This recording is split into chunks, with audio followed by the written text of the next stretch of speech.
اور اللہ نے بنی اسرائیل سے اقرار لیا تھا اور ان میں ہم نے 12 سردار مقرر کیے تھے،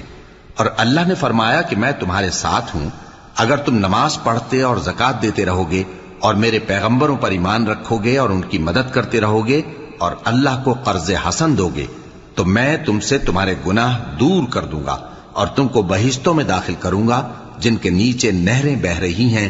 پھر جس نے اس کے بعد تم میں سے کفر کیا تو وہ سیدھے رستے سے بھٹک گیا۔ پس ان لوگوں کے عہد توڑ دینے کے سبب ہم نے ان پر لعنت کی اور ان کے دلوں کو سخت کر دیا۔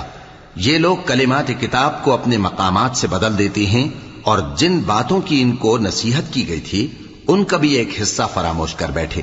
اور تھوڑے آدمیوں کے سوا ہمیشہ تم ان کی ایک نہ ایک خیانت کی خبر پاتے رہتے ہو،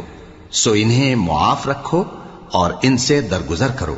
اللہ احسان کرنے والوں کو دوست رکھتا ہے۔